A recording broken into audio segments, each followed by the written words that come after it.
Assalamu alaikum everyone and welcome to day 16 of the 20 by 20 Wellbeing Challenge. It's good to be back after 2 days of not being in the studio. Your host here, Shamil, with my co-host. Assalamu alaikum everyone. This is your host Shazia. Once again, thank you for being back for day 16. And we sure did miss my co-host Al Shamil. How does it feel to be back after 2 days? Yeah, everything feels very surreal right now. I'm looking around the It studio. feels new, doesn't it? You guys have made changes here. Alhamdulillah, it was a great 2 sessions. And as always, all our topics epitomize the very beautiful quote by Imam Ali, which is also our theme for this year's challenge, which is you presume you are a small entity, but within you is enfolded the entire universe. And I think after this whole 20 sessions, everyone will know this quote offhand, don't you think? Absolutely. I mean, it's a powerful quote. It's a powerful saying taught by our first Imam that embodies everything and all aspects of it. I mean, well-being. We're talking about well-being, but I think you look at every aspect, whether it comes to physical, our spiritual, our mental. It all falls within this. Yeah. And just today, whilst we're posting the message on the group, just looking back at what we've seen so far and what we've had so far, the challenge so far has laid itself out so well, embodying this topic, that everything started in the first 10 days of us reflecting and looking within and trying to understand the universe that we have inside. Yeah. And these next 10 days, or the last 10 days, so 5 more to go, including today, are just going to give us the tools and explain to us now how we can take it forward Yeah, to understand definitely. this universe. It all comes together, I think, Yes. with all the topics that we have been speaking about, and the next few days that we have left, we're going to make the most out of it. And it's all embodying what we have been saying for so long, yeah? The beautiful theme, right? Absolutely. And this year I think everyone's getting a bonus because we're supposed to have 20 days, but this year we're having 21 days. Yes, that was supposed to be a surprise. But yes, we do have 21 days. And it's just an extra added speaker and knowledge for you. So I think it's a win-win situation. But it works out well. It's because we had 2 days off for Ayam Fatimiyya instead of the 3. But still, we all get to learn and you get to see us, your hosts, again for one more day. So I think with that, let's go directly into the speaker of the day. So today's speaker is Dr. Sukaina Dada. Dr. Sukaina Dada has been working in the area of children's health, wellness, and disability rights for over 15 years. She holds a PhD in critical disability studies from the School of Health Policy and Management at York University, with a research focus on displacement and disablement. She is a pediatric occupational therapist and the founder and executive director of Smile Canada Support Services, a Canadian charity supporting children and youth with disabilities and critical illness and their families. Dr. Sukaina has spoken across Canada at academic and professional events on various topics, ranging from intersectionality and equity to occupational therapy and pediatric healthcare. Her grassroots and academic work, including her upcoming book on disablement and displacement, continues to critically challenge systemic practices in healthcare and education. Her topic today is It Takes a Village, Raising a Child with Disabilities and Physical Illnesses. Dr. Sukaina, are you there? Assalamu alaikum. I think you are on mute. Somehow I still can't get that right. Assalamu alaikum. Alaikum salam. Welcome. And thank you for coming on the Wellbeing Challenge. Thank you so much for joining us today. Thank you for having me. It's a bit early there, but we thank you for your time. And I think all of us are looking forward to today's session. The topic is very nice. It really takes us there. It takes a village. I think we want to build on from that. Yes, yeah, I'm excited. I'm excited to share, and inshallah, if there's any feedback, I'm excited to hear it. And you started out with that quote And I really, I thought that was a great introduction, because I really do think sometimes, we feel as individuals that, there's not much we can do, but collectively, when we come together, these, we might be small entities individually, but collectively, I really think we can push for change within our communities. So, inshallah, let's get started. Alhamdulillah. Alhamdulillah. Bismillah, the floor is all yours. Okay, thank you. And is there somebody who can just share the slides? Yes, can we share the slides? Yes. All right. There we Yeah. go. There. Thank you. So, like it was mentioned, today I'm going to be talking about how it takes a village. It takes a village to raise any child. But specifically today, I'm going to focus on children with disabilities or exceptionalities, and children who have critical illness. What I mean by that is long-term conditions that are impacting their physical, emotional, psychological well-being. And, I hope that this topic resonates with everyone who's listening, because I do think that although we might not relate personally, that as soon as we look to our right and we look to our left and we look in our communities, in our families, and in our neighborhoods, we will start to see that we need to make a collective effort to support children within our communities. So, as mentioned, just to give myself a bit of positionality coming to this conversation, I'm a pediatric occupational therapist, and I engage in a lot of research around disablement and displacement. And really what that is just looking at children with disabilities in the context of war and migration, and in the context of poverty, in the context of structural violence, and also what's happening to children all around the world, but also what's happening to children locally. And we'll get into some of that a little bit. But first, I just wanted to quickly touch upon my current role, which is as the executive director of Smile Canada. And I have such an amazing opportunity at Smile, and that is that I get to oversee roughly around currently 750 families. And these families are majority Muslim families, and majority are refugees and newcomers, so people who have immigrated to the country recently. And what's interesting is they have different ethnicities and different backgrounds, but they have a commonality in that they really do feel a lot of barriers: communication barriers, financial barriers, attitudinal barriers. And it's important for us to know, because a lot of the time, these children, they don't only face some exclusion within their communities, but they also face exclusion outside of their communities when they're trying to access services. And so what we do is we try to connect them, with social work and service navigation and therapy and social programs. And as a result of that, I've had the opportunity, and I continue to have the opportunity to hear their stories.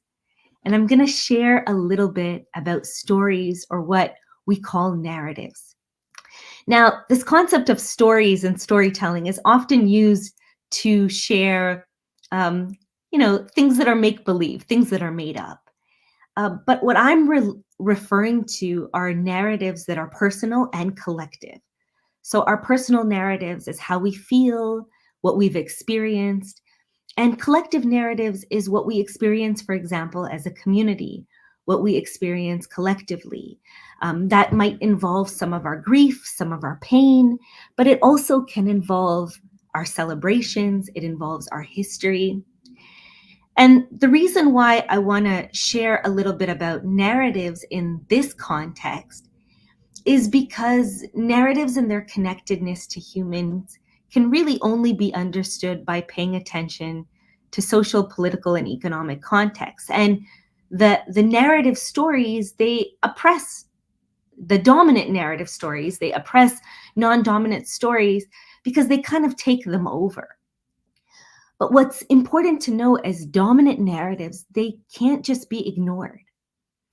They are the ones that are in our history books. They're, reiterated in public forums, in our newspapers. And the reason why that's important for this conversation is because dominant narratives, whether in healthcare or in social policy, or even sometimes in our community spaces, they don't often include this concept that we need to really take care of children, particularly children who might be vulnerable. The other thing about dominant narratives is they influence policies, they influence movements, and we see that all around the world. And so we know that they influence context. And so I put a few examples on the screen here.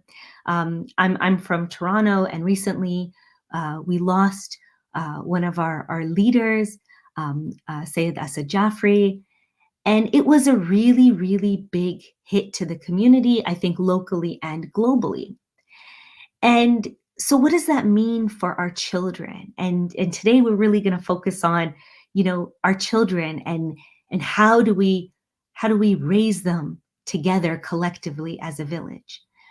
And we often talk about, education, and we talk about, subjects like mental health, and we've heard so many wonderful discussions. What I'm asking us to do today is to try and bring it all together. That what's happening around the world impacts us as adults, and it impacts our children. Collective grief impacts us and our children. The economy, which in many, many places around the world, the prices of everything is getting higher, and people are getting paid less and less. That impacts us and our children. There's this othering that is taking place specifically with Muslims, with racialized people, with people of color, that has been around for so long, but we see sometimes it intensify. So that also is impacting our children. And lastly, I just have an image of somebody who's a bit confused, because all of these things together, what does it do to our children? It makes them a bit confused. And so more and more what we want to do is we want to come together and say, how do we protect and how do we support our children, and specifically our children who might have a tough time already? So, bringing back that concept of dominant narratives now within our communities, there are a lot of myths that we need to dispel. And one is that children with disabilities and with critical illness, I work with children who have developmental conditions and physical conditions, but also children who have like pediatric cancer. And one of the myths I find in the global north as well as the global south is that their healthcare needs are met, that somebody somewhere is taking care of them. So it's the doctor's job, the nurse's job, the therapist's job. And while, we have clinical settings, I want to dispel that myth, because their healthcare needs must also be met at home, at mosque, at madrasa, that we have to ensure that we are all part of that journey.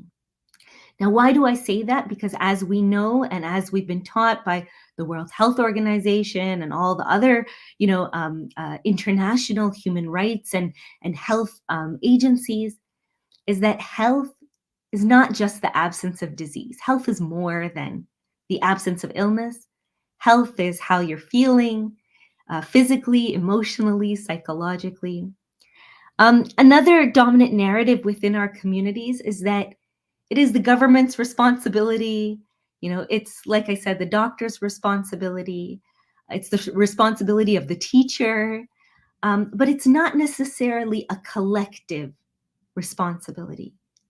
And I believe that, and I'll get to this in just a minute, that, it really is our collective responsibility. If we're together in person or if we're virtual, we all have to be in this together. And the last one is a dominant narrative in our community. And it's not a wrong narrative, but it's just one that sort of takes over. And this is that that the challenges that our children face, they're a test from Allah. And families who struggle, they are bearing the test, or inshallah, they're passing the test. And while that concept is true, that Allah subhanahu wa ta'ala tests us with everything, with health, with financial difficulty, with local and global struggles, we know that. But like I said, what happens when the narrative becomes dominant, then the other ideas kind of get slipped under the rug a little. So, what is the Islamic principle of it takes a village? We know that the Quran and the teachings of our Ahlul Bayt, they urge us to treat others with kindness and respect, but also to protect those who are vulnerable, to protect our brothers and sisters with exceptionalities, with disabilities, with health conditions. We know that we as humans are all equal in Islam, that our skills and our abilities do not make us closer to Allah. So our degrees and our years of experience and our professionalism, that does not bring us closer to Allah. Instead, our deeds, our intentionalities, our, the good that we do, how we help others, how all of those things get us closer to Allah. Islam encourages supporting and uplifting those people with disabilities and differences to the best of our abilities, which includes learning about them. And we have so many stories, and I could spend this whole session sharing stories of people within, our prophetic tradition and the tradition of our imams on how they went to specifically individuals who were struggling. And they made it a point to share with the community how important it is. And I'll just emphasize that in Islam, there's this concept of collective action, that we are a community, we're a social community, we're a collective. And so we have to be there for each other, specifically in times of need. So when we talk about disability, we often talk about similarities and differences. Every child has things about them that are similar. We can take any 5 children. They might have the same color hair. They might be the same height. They might speak the same language. But every single one of us has things that make us different. And so I encourage us to look at these differences, these exceptionalities, as diversity, that the diversity of the community is a strength. But sometimes it's perceived as otherwise. We think of it as, unfortunately that person has this, or, oh, look at them. And we pick on the ways that we are different instead of looking at the diversity as a strength. We look at it as something completely other than that. Now, some of our similarities and differences are the way that we look, but also I want us to consider the way that we move. Some of us are more athletic than others. Some of us use walkers or wheelchairs, and that's okay. If we look at disability and exceptionalities within a spectrum of difference, then we'll stop focusing on that why they make people so, different from the norm. We all learn differently. Some children require some more strategies or differential learning. And the last thing is we all have different likes, we have different opinions, we have different values, and our faith tradition teaches us that is okay, that there can be a difference in opinion, and we need to talk about it and to work it out. When we talk about disability and exceptionalities, there are these different models, these theoretical models that teach us about the ways that we approach individuals. And specifically, I'm talking about in the context of children. And on these slides, you'll see all these pictures of children that I get to work with. And I wanted to share that with you today. The first one is the biomedical model. And this model is really focusing on, physical characteristics. We're talking about physiology, we're talking about impairment. And there's nothing wrong with that. You know, we're talking about prevention and cures. There's nothing wrong with going to a doctor, seeking help, and trying to fix something. However, when we only look at that, then it becomes a bit problematic, because then going back to that dominant narrative, we say, well, it's the doctor's issue. It's a hospital thing. They're getting support from a clinic. If we look at the social model and human rights model, that's really where our community comes in. That it is our village, that we need to come forward and kind of join forces and join hands and be part of inclusion and including people with any types of challenges. And the last is this transnational model, and that impacts our communities, because we're saying that as we move spaces and our cultures, it's important for us to not leave stories behind. You know, we often sometimes hear that, or from our families, that, you know, that what's happened is a different time. It's a different age, but we have sometimes grief, intergenerational trauma, things that can't just be left behind. And these then get passed on to our children. And so we have to be cognizant of them. We have to be aware. Now, I said all of this, and the phrase that I'm going to use is walk the talk, which might not make so much sense. But, you know, we say there's a lot of talk. Now we have to put it into action. So it's not just about what we think and how, you know, we perceive. It's about what we actually say to our children. And it's also about what we do. And we all know, whoever's listening, that children are so smart and so resilient. And they see that which is displayed directly in front of them, and they also see that which is not directly displayed to them. We should never assume that if a child is nonverbal, that they don't understand. Or if a child is deaf, or if a child has difficulty with vision, that they cannot perceive or get information from their environment. All the children that I work with, they get that which is directly given to them and that which is also not directly presented to them. So now let's quickly get into some of the challenges, and feel free, my dear hosts, to interrupt me at any time if you like. So the attitudes and perceptions that we have, how do we challenge how we're thinking? Today is a conversation really about, we need to really come together as a village, but also acknowledge that we're not always doing that. So the questions to have for ourselves to ensure that we do that in our own respective spaces is, do we make space for children? Do we make space for individuals who are different from us? And do we teach our children to do it? I said this once at a lecture I gave recently, and it was to a university group. And I said, would you call a speaker who has a stutter? And these are university students, and they said, no. No one would come to our lecture if we did that. I said, would you call a reciter who has difficulty reciting? And they said, no, we wouldn't do that. We want people to attend. And I said, have you heard of Bilal alayhi salam? And then everybody kind of was like, well, yeah, we know that story. And the reality is we have a lot of these stories at our disposal, and I won't spend my time sharing the stories because I know that, alhamdulillah, I'm talking to a group where many of us know these stories. But the question is, do we make space?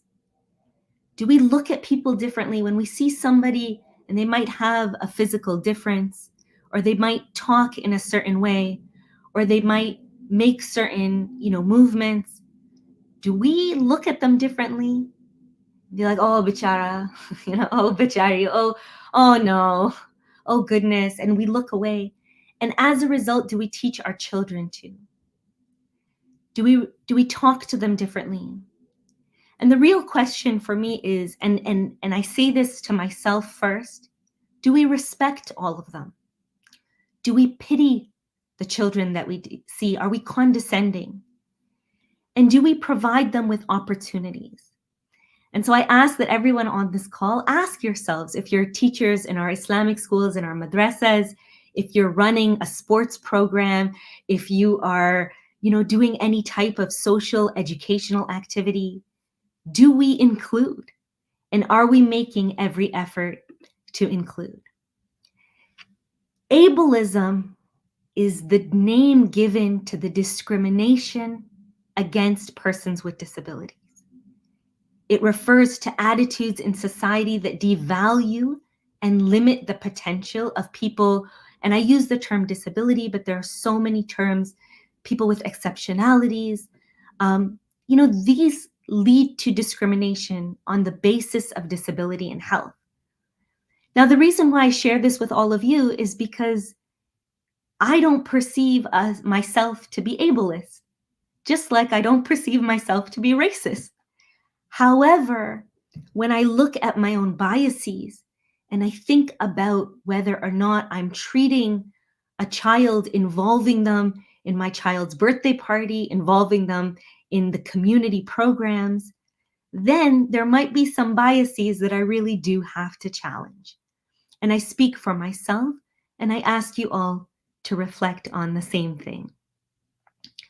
The effects of ableism, othering, and discrimination are really, really, really powerful. I get the opportunity to speak to children from all Muslim communities, different nationalities, ethnicities, and they share one thing.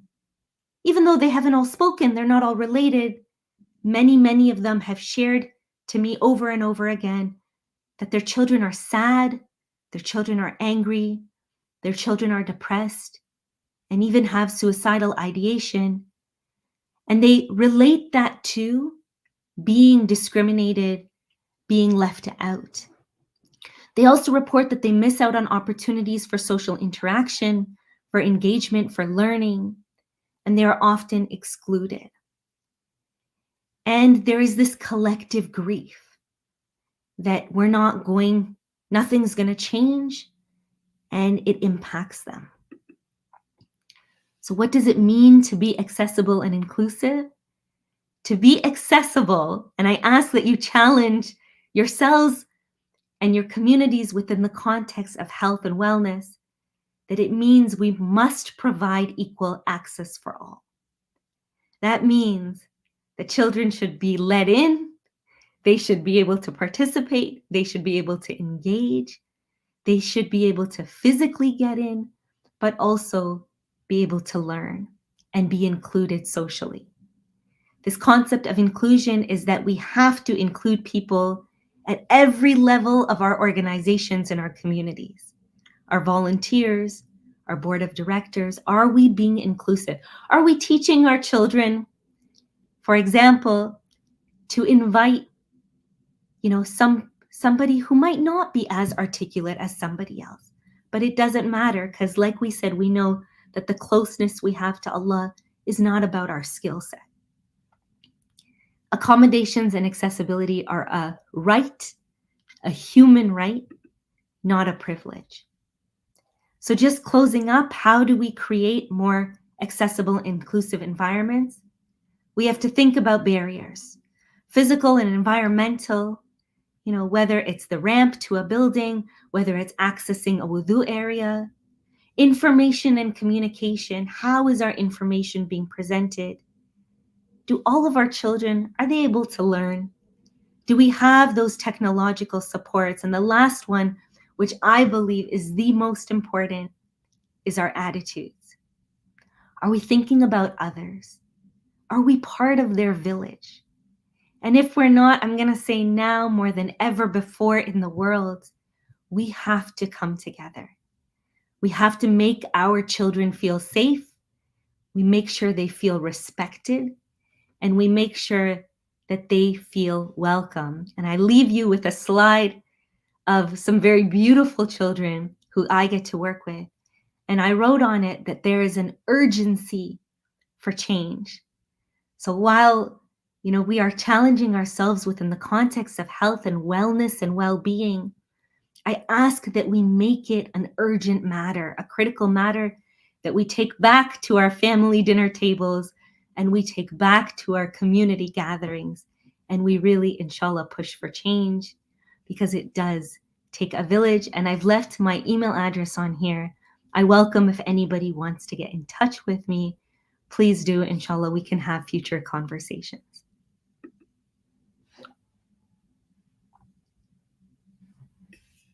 Doc- Wow, thank you so much, Dr. Sukaina, for that. That was amazing incredible. talk. Yeah, Really, I very think touching. And yes, the children that you showed in the last slide, very beautiful. Thank you so much for that talk. And I specifically like the fact that you said inclusivity and making them a part of the community is a right and not a privilege. So I think that is a very important concept to talk about as well. So thank you so much. Yeah, we will. Yes, we'll come back with the question and answers, but even your last slide, inshallah, with your contact details, we'll be sharing that out in the group. And I'm pretty sure quite a few people will be reaching out from here all the way to Canada. So, but we'll move on to the Kahoot right now. Please stay with us. We'll get back to you with Q&A, and then we'll take it from there, inshallah. Okay, so let's look at the leaderboard, which has changed Yeah, again. in first place we have Sister Zara Juma with 71,596 points. In second place we have Sister Rosemin Vazir with 70,850 points. And in third place we have Sister Zara Devjani with 69,795 points. So I think everyone's really close to one another. So our fourth, fifth, and sixth. And I think just keep doing well. And inshallah, Do you remember how many points you ended up on last year? The total points I think was 160,000. 160. I think, oh, that's 106 maybe. 106, yeah. Maybe 106. So it was similar to. that's what we need to aim that. for. Okay, okay. Yeah. No pressure, but pressure. No pressure. Okay, let's move on to today's Kahoot. Okay, Kahoot for day 16. We have the game pin on. It's 7970232.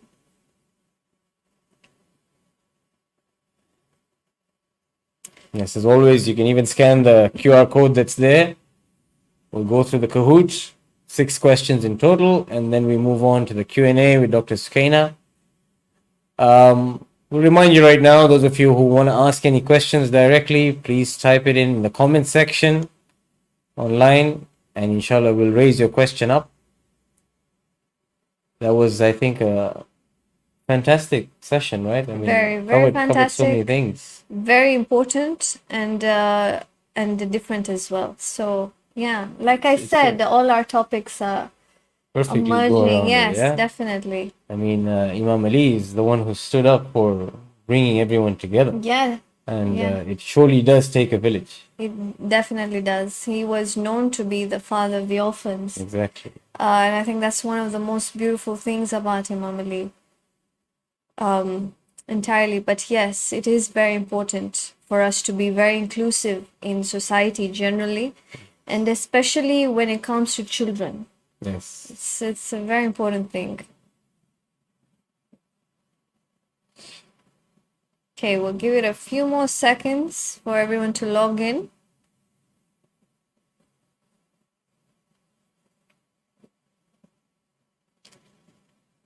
So yesterday's one of the questions were about the email address. Yeah? Yes. Did everyone get that right? Huh? No, not everyone, but Stumped a few people in that, right? Stumped a few people, yes. So just to remind you all, it's bewell@ksimcdubai.com. Yeah? Not .ae.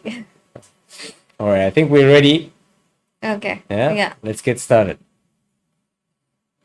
Okay, Kahoot for day 16. on the 20 by 20 Wellbeing Challenge Season 2. Question number 1. Is it our duty as Muslims to support the most vulnerable? Always, sometimes, never, or none of the above?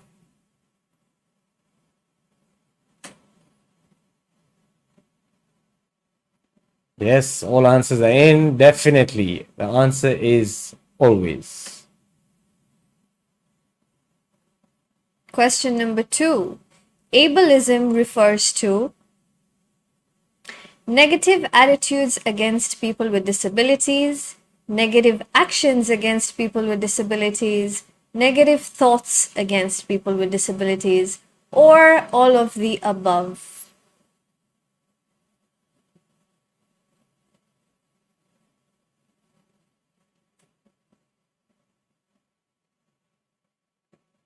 And yes, the answer is all of the above. Actions, attitudes, and thoughts.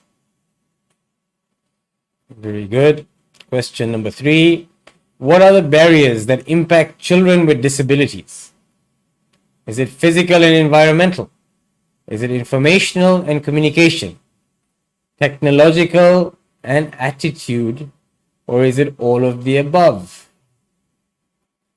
I think we had a slight typo Increase there in. in the options, but yes, the No, answer it is is attitudinal, actually. attitudinal. Yeah, it's Okay, attitudinal. so the answer is most definitely all of the above.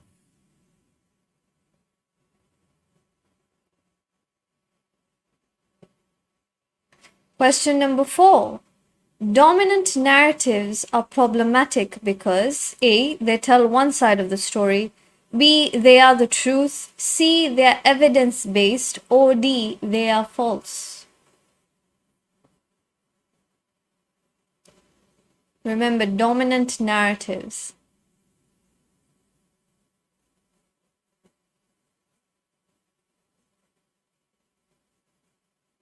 Yeah, this is in the first 2 slides. And yes, the answer is A. They tell one side of the story.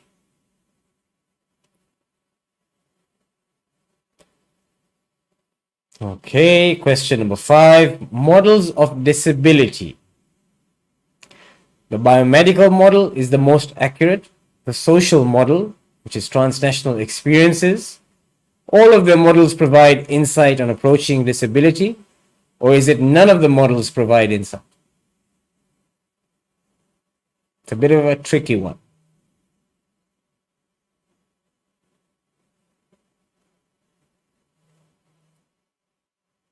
The answers coming in. Absolutely, all the models provide insight on approaching disability. The 2 models mentioned above. And we have our final question for today. What is on the top right corner of day 16? This refers to the activity calendar. Is it a turtle, a shell, a coral, or a starfish? I'm telling you, everyone's printed this out because the answers have just come in too fast.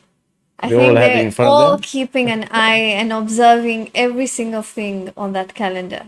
I do hope you're doing the activities as well.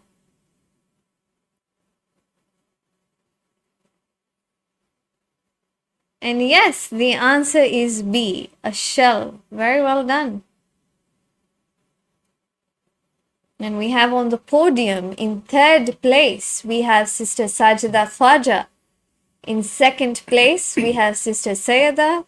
And in first place, we have Sister Zara Devjani. Very well done to everyone. And that was it for Kahoot Day 16. We can now move on to the Q&A session with Sister Sukaina. If you have any questions, please do put them in the comment section and we will answer them. Thank you for being back with us, Sister Sukaina. That was just one of our Kahoots to do. And inshallah, we have lots of questions for you.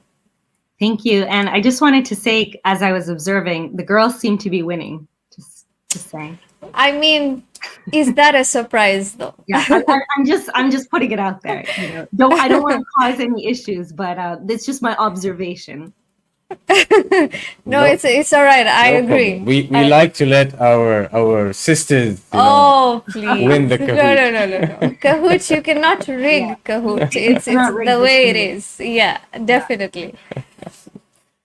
Okay, so I think before we go on to the questions, I did want to add that the phrase "it takes a village to raise a child" is actually an African proverb, and it conveys the message that it takes many people, which is the village, to provide a safe, healthy environment for children, where children are given the security they need to develop and flourish and to be able to realize their hopes and dreams. And I think I just wanted to put it out there that this is what the phrase actually means and where it derives from, right? Yeah. Absolutely, absolutely. And there's also another very good phrase that goes with it, which is from South Africa, Ubuntu. Yeah. Yeah. Yeah. And Ubuntu is very similar as well, derived from the Xhosa language, and Yeah. that also means bringing together. Yeah. Yes, definitely. So let me start us off, Sister Sukaina. I mean, with what you've shared with us today. I mean, if we look at our communities today, if we look at the wider community, whether it's at work or it's outside in society, I think we are moving. The world is moving into a direction of being more inclusive in every aspect. Yeah, like if you see over here in the UAE, we have you know accessibility for people with determination. They're called people of determination over here. At workplace as well, and even in our mosques, we are opening up more, but sometimes it's not as much as we want it to be done. Yeah, and I know you shared a couple of steps, but it is not. And one of the stories that you shared, that when you asked that in one of your lectures, yeah, will they call the person up? Will they call someone up? Uh, how can we? I mean, apart from changing our mindset, how else can we not look at these people pitifully? What else can people do to try and include them? It's a great question, and I think that we have made a lot of progress. I think a lot of our progress is around physical accessibility and maybe technological access to information. I think we're still sort of where we struggle, and I say this collectively, like within our communities. I think where we struggle is still in an attitudinal shift, and also, you know, in including children in our spaces. So I have a lot of conversations with different individuals who are running madrasa class, for example, Sunday school, Saturday school, Thursday night programs, that can we give an opportunity? And I think that it is important that we look at history, and we always share stories, but now we got to bring that into our present day. That it is not about the quality of somebody's voice. It is about the words that are coming out of them.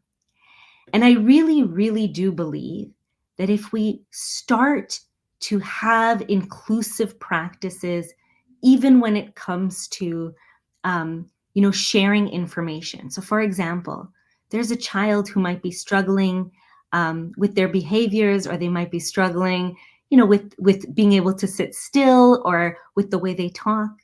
Invite them to do the opening recitation, and I'll tell you why. The few seconds that they will be reciting, first of all, of course, they will get all the reward and ajr for doing that. But it teaches us something: to be patient, to be a listener, and to reflect on the words of God. I remember I was at an event, and this young child with Down syndrome was reciting Quran, and it was such a beautiful experience. And as she was reciting Quran, somebody was saying, "Oh, she is not articulating clearly." Now, had she been a 70-year-old uncle, would we have said that? I don't know that we would have. I think we would have might have said, "Ah, he's so old, he didn't Yeah. pronounce it okay." Because we're looking at now, for us, what happened in that moment is everybody started reciting with her. They helped her. They all recited collectively. It was such a beautiful experience. But we can only have such a beautiful experience if we give an opportunity for it. And where we see with specifically children of determination, exceptionalities, disabilities, what we're seeing is they have it, their parents have it, but sometimes we're not offering an opportunity. So it is about physical accessibility, technological, but it's also about just what do we present to people. And if we offer, we will, and I really believe that if we offer opportunities, we will start as a community to really learn how to be more inclusive. Yeah, definitely. I think it's also about what you said is very interesting, but it's also about the fact that there are perceived notions, yeah. When we just assume that they are not going to be great reciters, or we just assume, yeah. I wanted to share this story, and I watched it in a very beautiful movie about a deaf man who was given a position, and then there was an inaugural ceremony, and he had to come and give a speech in front of everyone on stage. And you can hear everyone whispering that oh my god, this man is deaf, okay. And so the perceived notion is that he's deaf, Mhm. we don't know how he's going to give his speech. And he comes on stage, and purposely he's doing this, he starts stuttering, okay.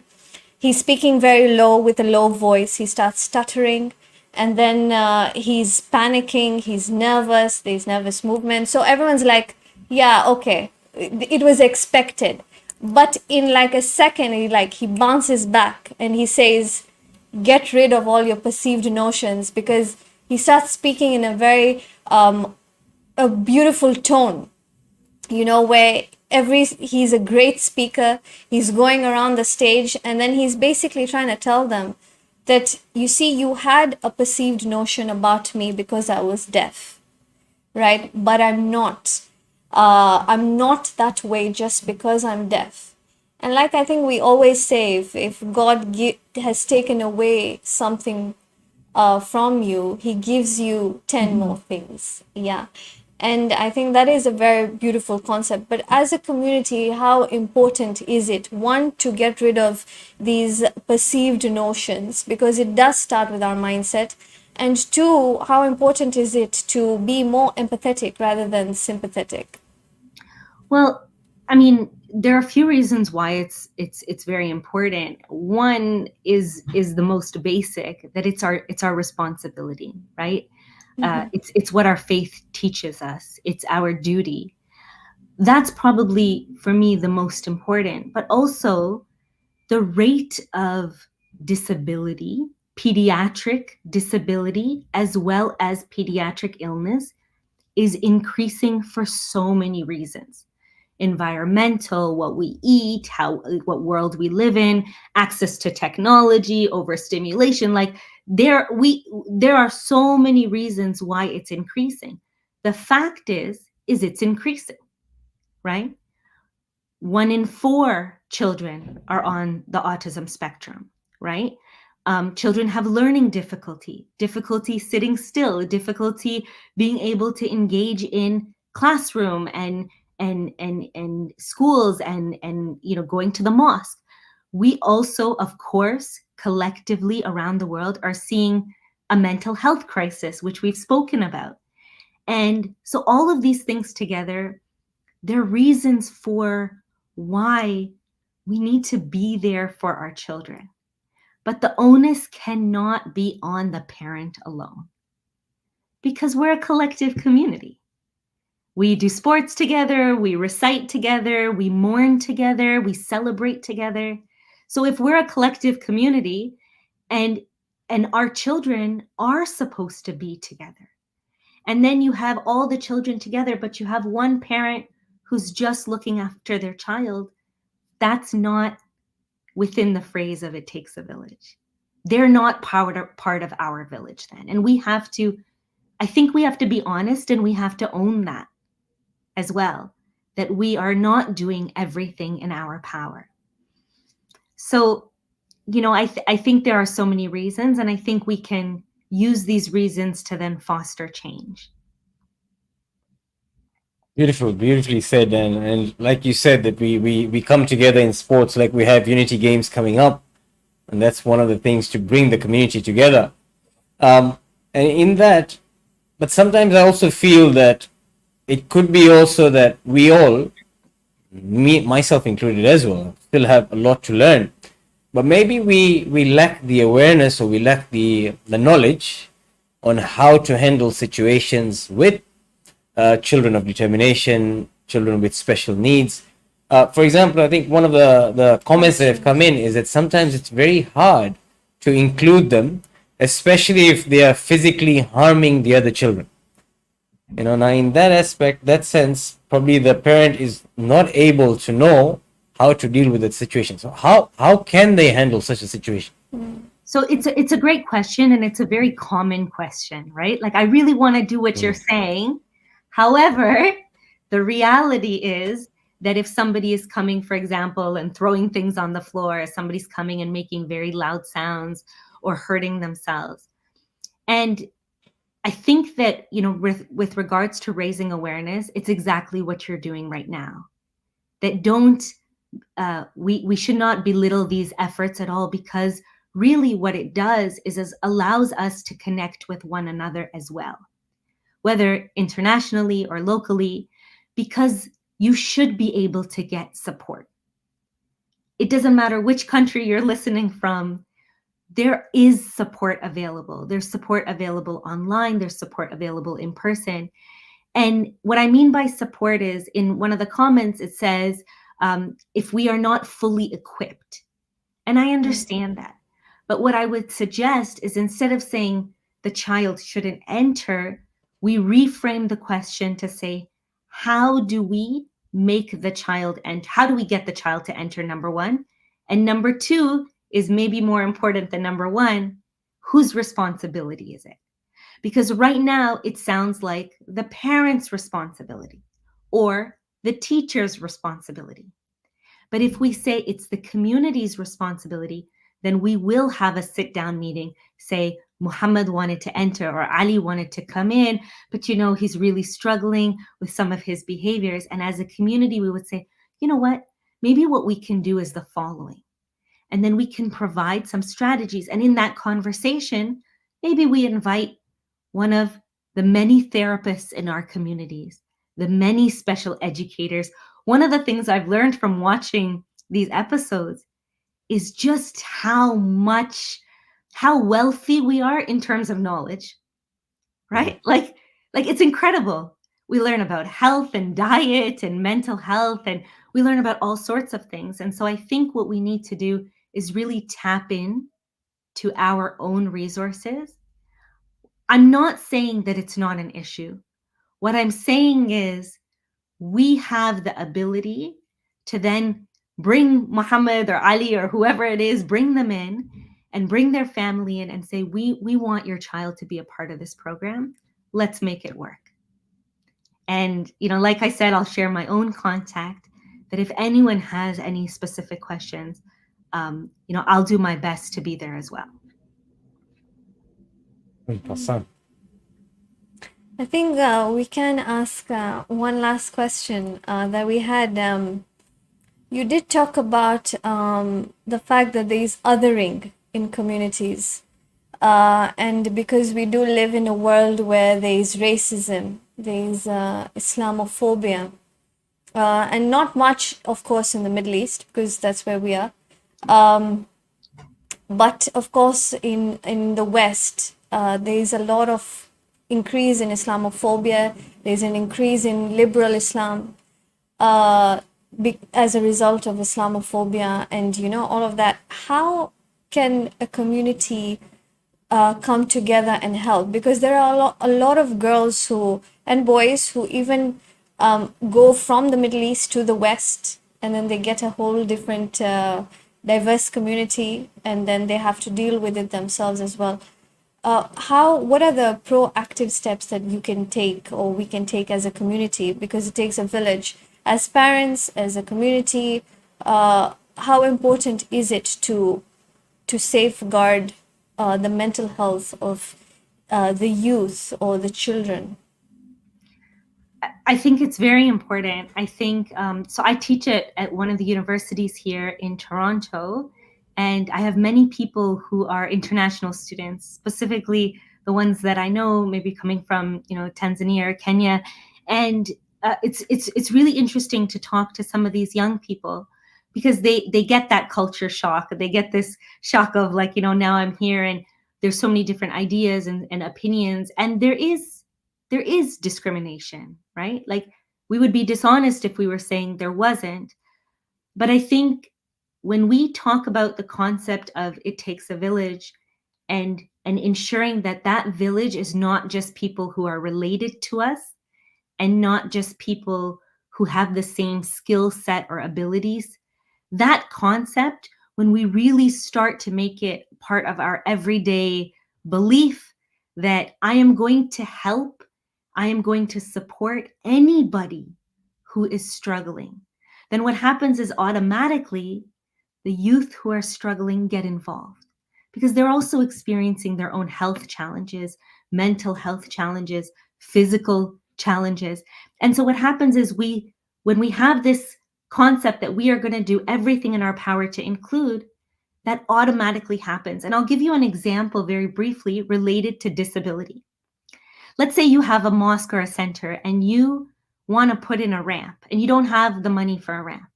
And the board is saying, no, we don't have money for the ramp. We need mias, like we have food. And so we have to, we got to get this ramp. And also they'll tell you there's only one person in a wheelchair. There's 500 people, there's only one person. That ramp is not only good for the man in the wheelchair. It's good for the mother with a stroller. It's good for the young boy who broke his leg playing football. It's good for the youth who is exhausted mentally. That ramp benefits all of these people. It's good for the toddlers who, like my children, use it to run up and down. There's a benefit to inclusion.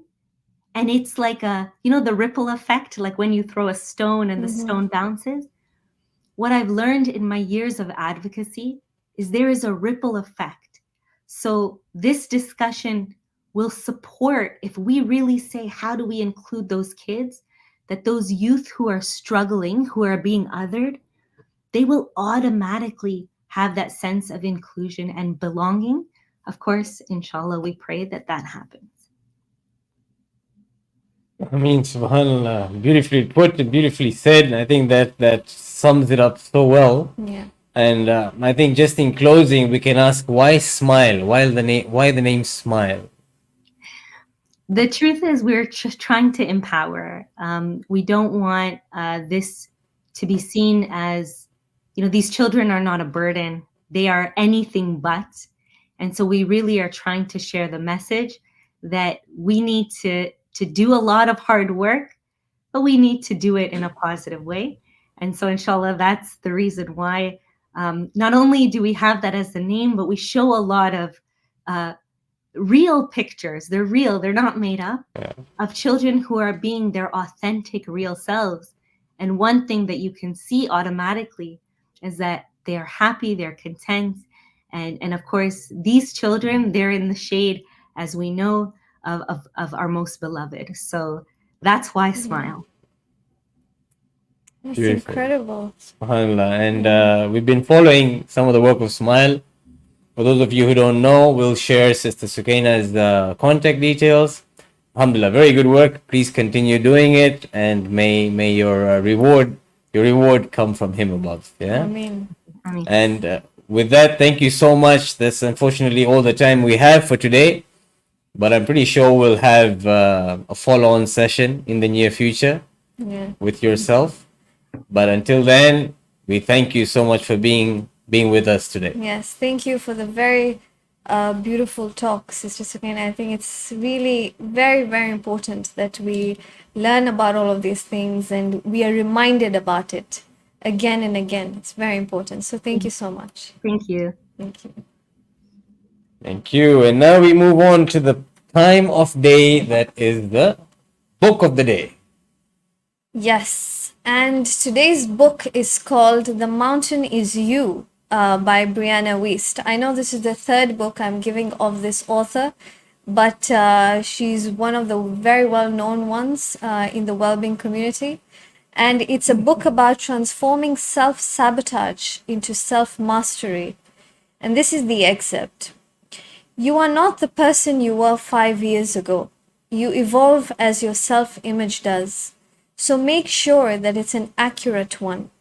Give yourself credit for everything you've overcome that you never thought you could, and everything that you've built that you never thought you could. You've come so much farther than you think, and you're so much closer than you realize. Beautifully put. You've come so much further and you're so much closer. So you've come this far, 16 days. You're almost there to the last day. You're closer than you realize. Exactly. Yes. And with that, we thank you for being here every single day. For those of you who are unable to join in live, you're still watching the videos, the recording. Please do, because there's some powerful messages and information being shared on there. The speakers have taken our time. Take away as much as you can from it. Yeah. The activity challenge, self-care challenge is up on the screen. Continue doing that. Yes. But I think that's all for today. We'll see you back, same place, same time tomorrow. Until then, we say good night, God bless, and goodbye. Thank you.